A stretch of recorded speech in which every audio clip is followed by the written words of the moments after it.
Hello, welcome to Biology for You. In this video, we are going to discuss ion torrent method. In the series of videos, we have been discussing different processes in genetic engineering as a part of different DNA sequencing techniques. Here we are going to discuss this ion torrent DNA sequencing technique. So basically, it is a type of next generation DNA sequencing technique. So there are other methods in the next generation DNA sequencing techniques like Illumina. There is an Illumina methods, there is 454 methods. All these next generation DNA sequences are basically these are high throughput DNA sequencing techniques, and they can sequence the entire genomic DNA in the single stretch of experiment and the time. And these are basically sequence the DNA in massive and parallelized manner. So basically, if you have a genomic DNA like this, first you need to fragment, and for all fragments first we need to amplify using PCR. So very large set of clone will be obtained from each fragment of the genomic DNA, and for each fragment the sequencing will be carried. So for a single fragment from the genomic DNA, we are going to have very large set of sequences. So it increases the efficiency of the DNA sequencing,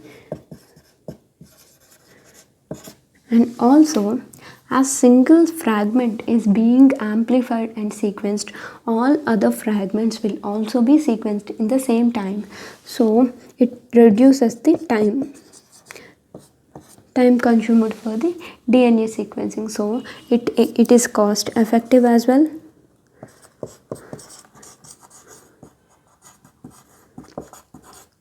So based on this efficiency, low time and cost effectiveness, we can sequence the whole genomic DNA like plant genome, or maybe any other kind of very large DNAs. We can simply sequence these DNAs in a single set of experiment. So like any other method, the few steps are common for all next generation DNA sequencing techniques like amplification and cluster generation, like that. So in the ion torrent method, basically the principle is that generally it is synthesis based sequencing method. That means we need to first cleave the DNA into ssDNA or single stranded DNA fragments, and these single stranded DNAs are allowed to sequence their complementary strand. So during the synthesis of complementary strand, the nucleotides will be added, and we need to detect the type of nucleotide that is going to be added during the synthesis of the complementary strand. So that is why it is called as synthesis based sequencing method. So during every nucleotide addition, as we already discussed, the type of nucleotide will be detected. So hence at every position the type of nucleotide is detected. That means for entire DNA synthesis, the order of nucleotides will be detected. So that is how ion torrent method will be used for the sequencing, DNA sequencing. But here the type of nucleotide, the basic principle of this ion torrent method is that as nucleotide addition, as a nucleotide being added on the sequence of DNA, it releases a hydrogen ion or H plus or a proton, whatever we call. So this hydrogen ion will reduce the pH of the media present in this small flow cell.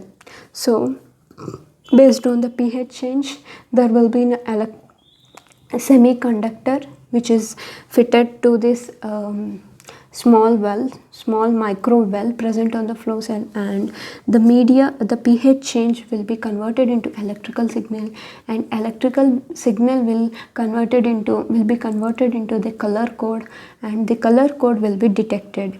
So for type of nucleotide added, the color code is different, and likewise the ion torrent DNA sequencing method will sequence the DNA. So that is the principle.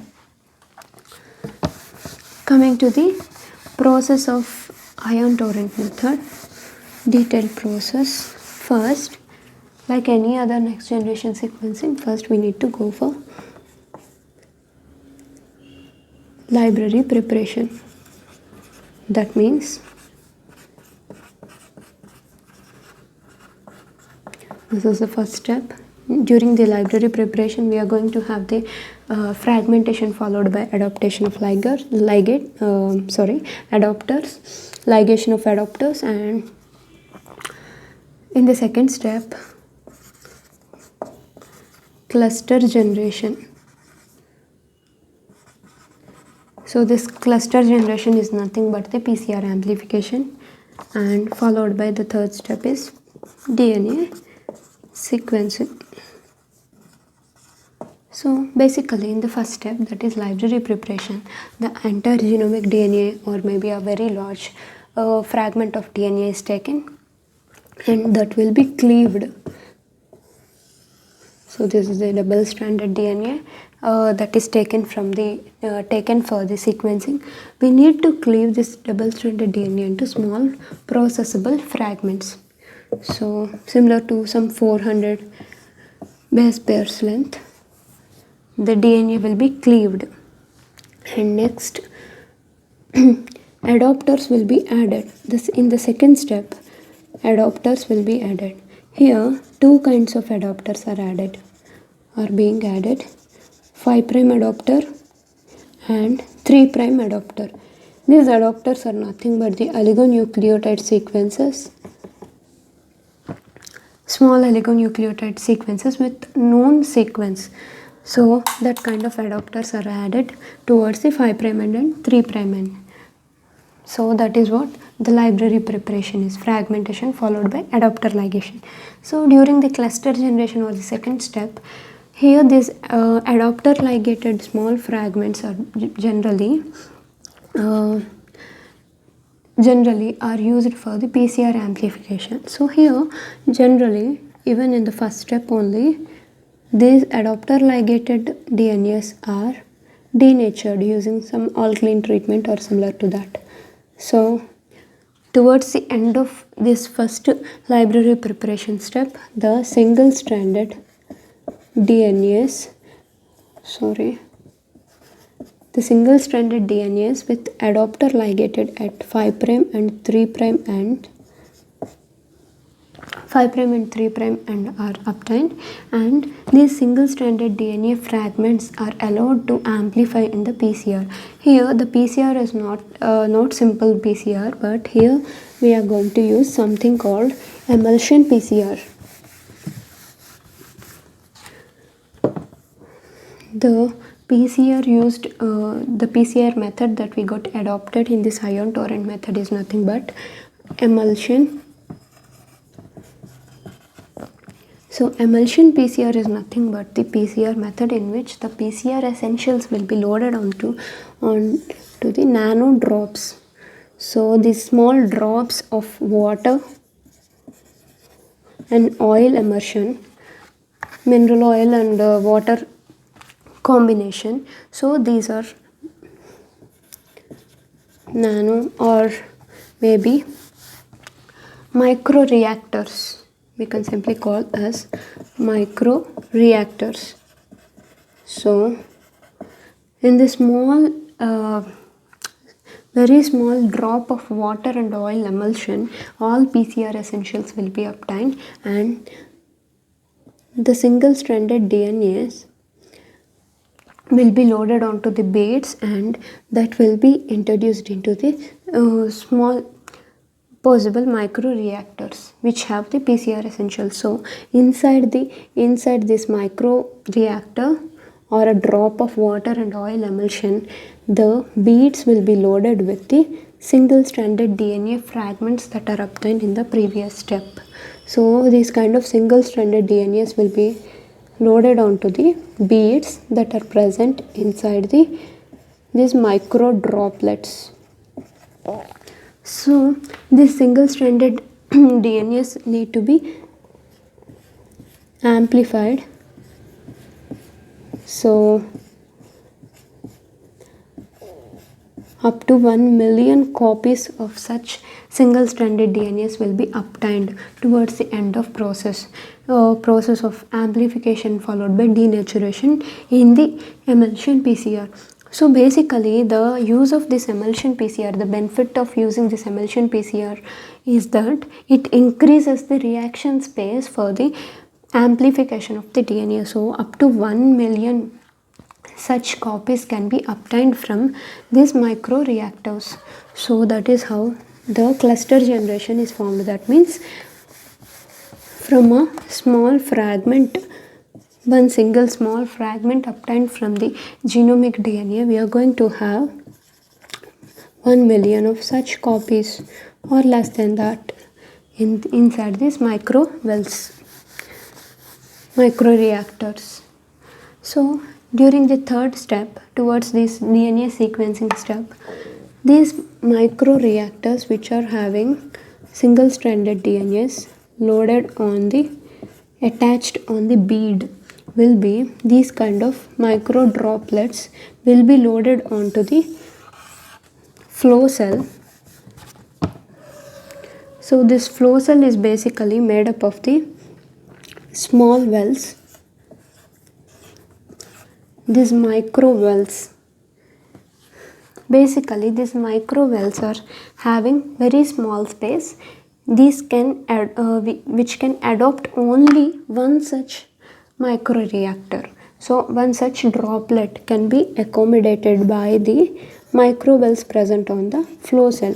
Flow cell is nothing but, this is flow cell, this entire set of micro wells is called as flow cell. Flow cell is nothing but the surface on which all these cells are embedded, all these micro wells are present, and that will be fitted onto the supporting. So in which the DNA sequencing will be carried. So on top of the flow cell only DNA sequencing will be carried, and all these micro wells will be loaded on this particular micro wells present on the flow cell. So during this sequencing process, as we already discussed, PCR essentials will be given. That means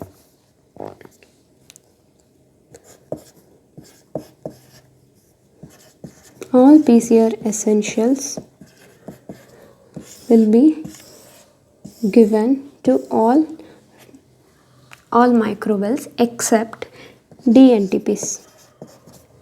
So DNTPs, which are the building blocks of the DNA synthesis of the complementary strand of the single-stranded fragments, clones obtained on the bead. So a bead is having million copies of such single-stranded DNAs present on it. So during the sequencing process, the PCR amplification will lead to the complementary strand synthesis of the all such cloned products. So for that, all PCR essentials will be supplied at a time, but not the DNTPs. So these DNTPs will be given one after the other. That means DATP, DTTP,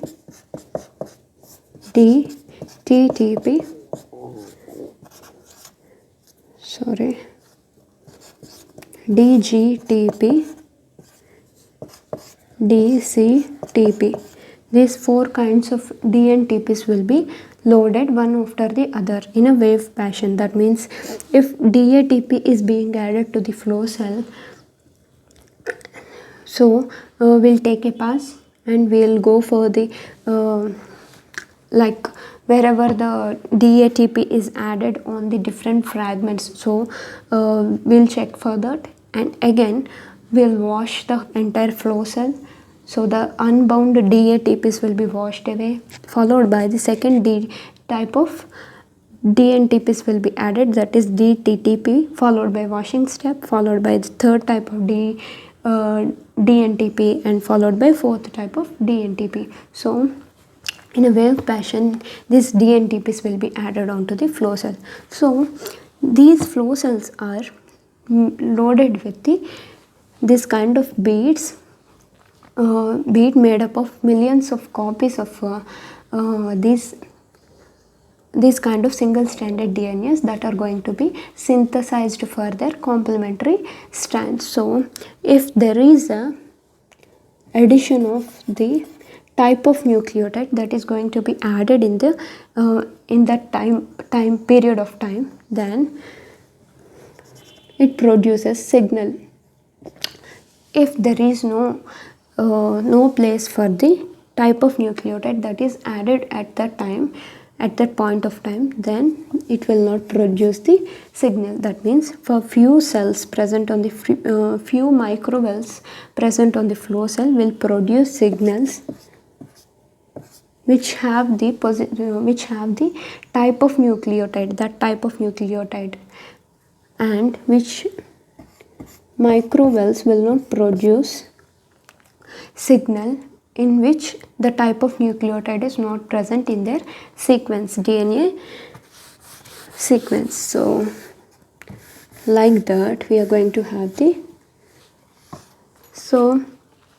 sequence of the DNA.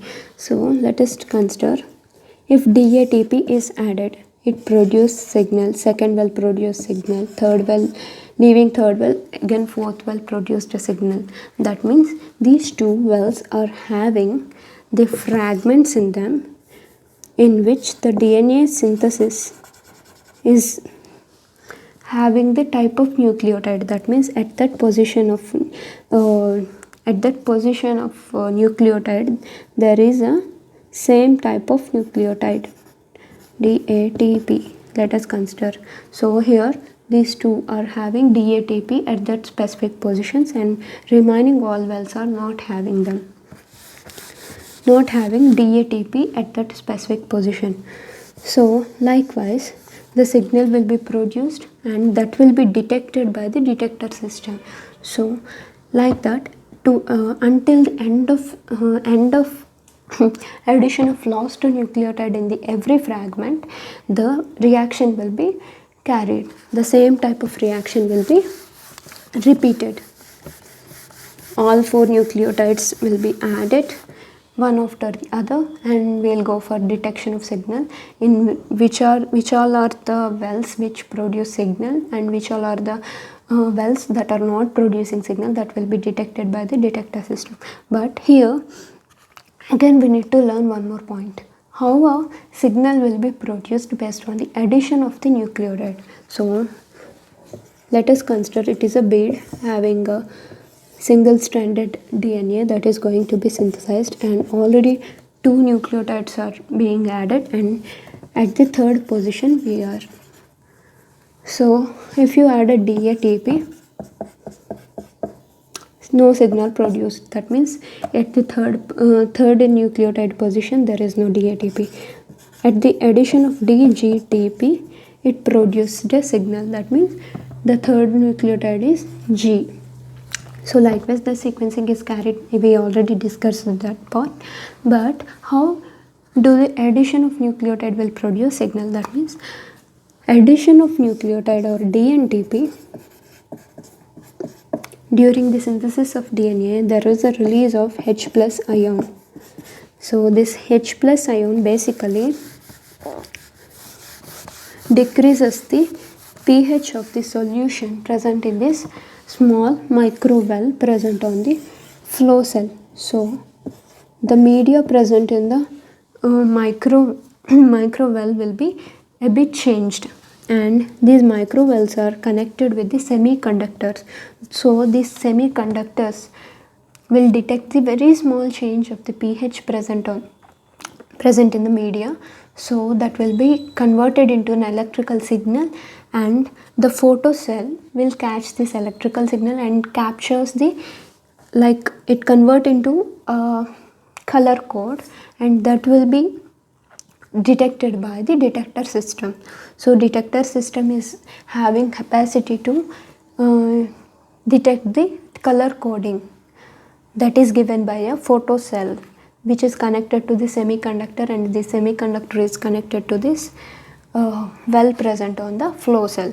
So likewise the signals will be produced, and that is how the ion torrent method will sequence the DNA.